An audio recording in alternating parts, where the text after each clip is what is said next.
something I don't ever want to have to deal with is my wedding ring falling into Lake Michigan.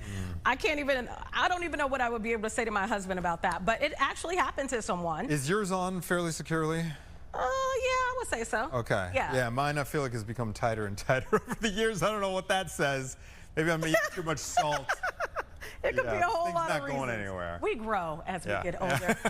Let's talk to John Hansen with Block Club Chicago. You actually are talking to us about that actually happened to someone. Their wedding ring fell into Lake Michigan, and there's a scuba diver who goes in to retrieve these things. Tell us about it. Well, first and foremost, as you guys started talking, I started feeling my ring finger and realized I'm not wearing mine. Uh-oh. You I better just go took get a shower before coming on, and I realized I didn't put it on before going on TV.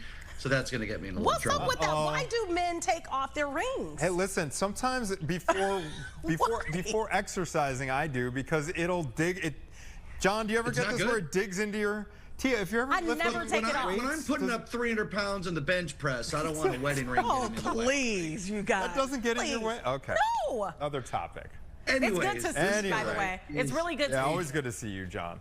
Yeah, you guys too.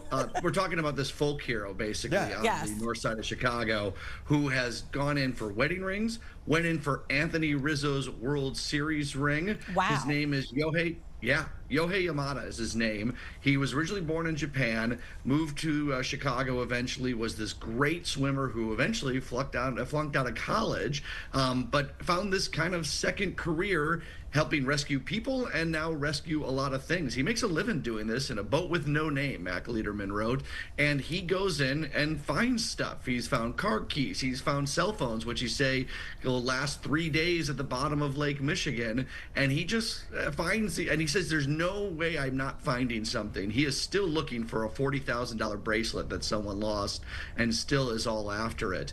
But he's a really interesting character, as a lot of folks are that live essentially on the water. He goes to the Bahamas with his boat in the winter and comes back up in the spring, summer. But, you know, whether it's the Playpen, up and down the Belmont Harbor, to all these places, people are always dropping stuff in the lake. And through word of mouth, he's basically become the guy that everyone knows will go fish it out for you. I've got so many questions. Yeah. Do you want to go? Go ahead. Ladies first. Okay, Ladies first. I got to know, how much is he charging people to go retrieve their things? Yeah, it's usually just $100 to go get a phone or something along those lines. Sometimes they tip a little bit more, right? But for a phone that's going to still work, that's worth $100 to go down and fish out. And he says those are easy to find. The phones are easy. The rings obviously are smaller, harder to get. The bracelets, stuff like that can kind of get down in the muck down there. It depends on how long it's been in there. But he loves it. He just feels really calm in the water. He says his favorite place to be is underwater doing what he does.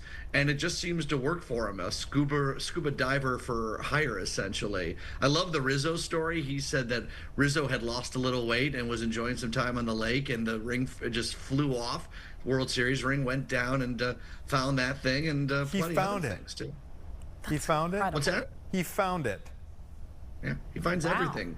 That's a really cool story. He's really had an interesting upbringing and why he likes to do this sort of stuff. He's always kind of worked these knick-knack jobs. He spent some time helping Chicago fire departments find people, rescue people. He's also pulled up, unfortunately, people that have passed away in the lake. So he is just very at home with finding things, and he says he gets a lot of joy out of people doing it. And he, like a lot of us, he likes the challenge, right, of trying to find it really sounds like a labor of love. I didn't, because I was curious about the pricing structure too. It's like, you know how like sometimes when you hire a lawyer or someone who's going to appeal your property taxes or something, they're basically like, all right, we will only charge you if we find it, but you know there's an hourly thing, you know, there's different pricing structure. John, it really sounds like this guy does it as a labor of love. He does. I mean, he's going to get paid for it if he finds it. And he says he's basically found every single thing that someone has requested. Yeah, I don't know exactly if he comes up and he comes up empty. I don't think you have to pay him for his time. I'll have to dig in with our reporter, Mac, to find out exactly how it works. He did the reporting on this story. But, yeah, he doesn't charge an hourly rate. He just goes down there, tries to find it, takes some cash tips, and continues and goes on to the next person. And look, man. we've all seen how many boaters are out there, Yeah. maybe having a cocktail or two. There's no shortage of things at the bottom of the lake that people need. And you got to respect Anthony Rizzo for wearing that ring out on the water. The pride. You know, a lot of players would probably be like, you know what? I'm going to leave this thing this in a case. on my dresser while I go out. Like, Rizzo's like, no, we're wearing it. I worked for this. Yeah. Yeah. I got a follow-up question, and then we'll move on. Is he using any technology? Yeah. To get this No, stuff? I mean, for the most part, no. He goes down there with his hands and he looks, and he's got, some lights sometimes to help accompany him if need be, like a lot of scuba divers do. A lot of tools to perhaps dig and siphon around. But as far as I know, he doesn't have like a metal detecting device.